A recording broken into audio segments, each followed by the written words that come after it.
Hello students, welcome to the PND coaching classes learn easily and smartly. तो आज हम पढ़ने वाले हैं trend and variation in modern period table for the atomic size. यानी कि स्टूडेंट्स, अगर हम बात करते हैं मॉडर्न पीरियड टेबल के पॉइंट ऑफ व्यू से, तो यहाँ पे एटॉमिक साइज किस तरीके से ट्रेंड करती है, इंक्रीज या डिक्रीज होती है, आज के इस वीडियो में कवर करेंगे। तो चलिए स्टार्ट करते हैं। तो बेसिकली स्टूडेंट्स, जैसे कि अभी तक पिछले वीडियो में हम पढ़ के आए हैं कि किस तरीके से अगर हम ट्रेंड की बात करें तो हम या तो अलोंग द पीरियड बात करेंगे या फिर along the group top to bottom बात करेंगे। ओके, तो चलिए सबसे पहले बात करते हैं ग्रुप के पॉइंट ऑफ व्यू से। तो जैसे कि स्टूडेंट्स, हम यहाँ बात करना चाह रहे हैं एटॉमिक साइज के लिए। ओके, अगर हम ग्रुप के अलोंग जाते हैं तो फर्स्ट ग्रुप में देखते हैं कि हमारे पास जो एलिमेंट है वो है हेलिना की रब से फरियाद। तो hydrogen, lithium, sodium, potassium, rubidium, caesium, francium. Okay, तो यहाँ पे क्या पॉइंट है स्टूडेंट्स कि हाइड्रोजन के पास जो नंबर ऑफ ऑर्बिट हैं वो कितने होंगे। ऑब्वियसली बात है, पिछले वीडियो में मैंने आपको बताया था कि इसके पास जो नंबर ऑफ ऑर्बिट होंगे वो 1 होंगे, राइट, क्योंकि ये फर्स्ट पीरियड का एलिमेंट है। तो जितने नंबर पे पीरियड है वो जिस नंबर के पीरियड पे आता है उतने उनके पास ऑर्बिट होते हैं। यानी कि हाइड्रोजन के न्यूक्लियस के पास एक ही ऑर्बिट होगा, लेकिन वहीं लिथियम की बात करते हैं तो क्योंकि ये सेकेंड पीरियड में आता है तो इसके पास जो नंबर ऑफ ऑर्बिट होंगे वो कितने होंगे, 2 होंगे। ओके, ऐसे ही सोडियम के पास नंबर ऑफ ऑर्बिट 3 होंगे, पोटेशियम के पास 4 होंगे, रूबिडियम के पास 5 होंगे, सीजियम के पास 6 होंगे एंड फ्रांशियम के पास 7 होंगे। ओके, तो अगर आप इनके स्ट्रक्चर को देख रहे हैं कि किस तरीके से इनकी जो रेडियस है या इनकी जो साइज है एटम की वो बढ़ते जा रही है।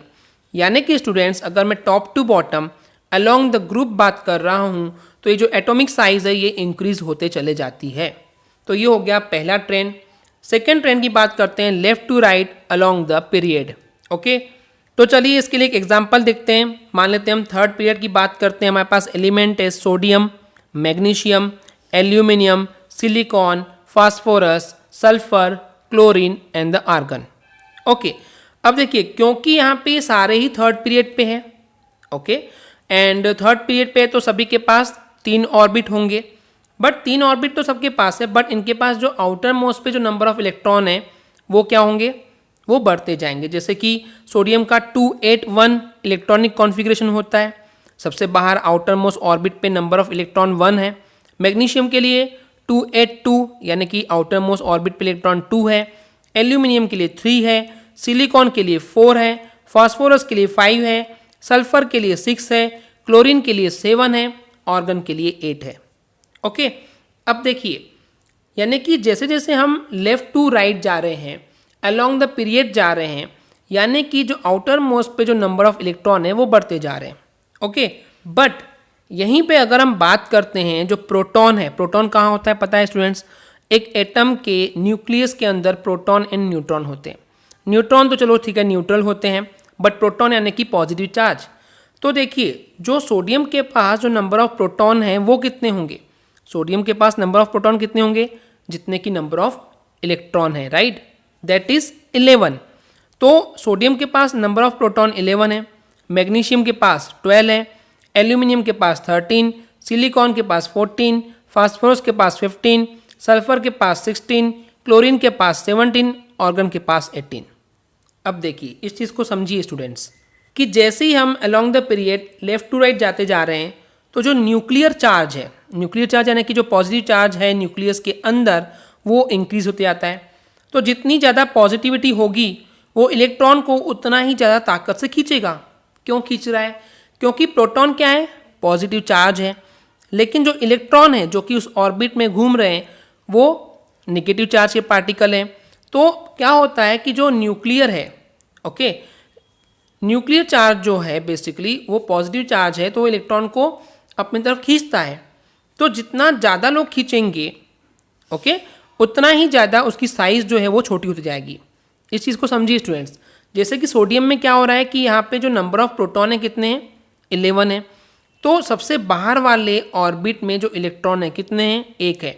तो उसको जब 11 प्रोटॉन खींचेंगे, ओके, 11 प्रोटॉन खींच रहे हैं, तो सारे के सारे 11 प्रोटॉन एक ही इलेक्ट्रॉन को लास्ट वाले ऑर्बिट को खींच रहे हैं, तो एटम छोटा होगा। लेकिन वहीं पे अगर मैग्नीशियम की बात करते हैं जहाँ पे आउटर मोस्ट ऑर्बिट पे 2 इलेक्ट्रॉन है एंड वहाँ पे जो नंबर ऑफ प्रोटॉन होंगे वो 12 है, यानी कि नंबर ऑफ प्रोटॉन 12 होने का मतलब है कि एक और पॉजिटिव आयन वहाँ पे जुड़ चुका है, वो और ज़्यादा खींचेंगे तो साइज़ और छोटी हो जाएगी। फिर नंबर ऑफ प्रोटॉन 13 हो गए, 13 हो गए, तो और ज़्यादा जोर से खींचेंगे तो साइज़ और छोटी हो जाएगी। यानी कि अब यहाँ पे एक चीज़ जो समझने की ज़रूरत है कि लेफ्ट टू राइट जब हम अलोंग द पीरियड की बात कर रहे हैं तो जो एटम की साइज़ है वो धीरे धीरे छोटी होती जा रही है। तो ये आपको ध्यान में रखना है कि यहाँ पे जो एटम की साइज़ छोटी हो रही है, क्यों हो रही है? क्योंकि यहाँ पे बेसिकली जो न्यूक्लियर चार्ज है वो इंक्रीज हो रहा है। तो जैसे जैसे न्यूक्लियर चार्ज बढ़ते चला जाएगा वैसे वैसे एटॉमिक साइज जो है एटम की छोटी होते जाएगी along the period left to right जाने पर।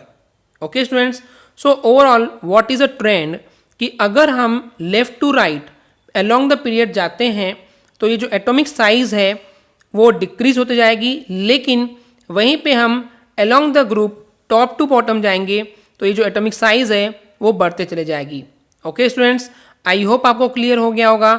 अगर आपको हमारी वीडियो से कुछ भी सीखने मिला या नॉलेज मिला तो प्लीज़ हमारे चैनल को सब्सक्राइब कीजिए एंड वीडियो को लाइक ज़रूर करें। आज के लिए इतना ही, थैंक यू।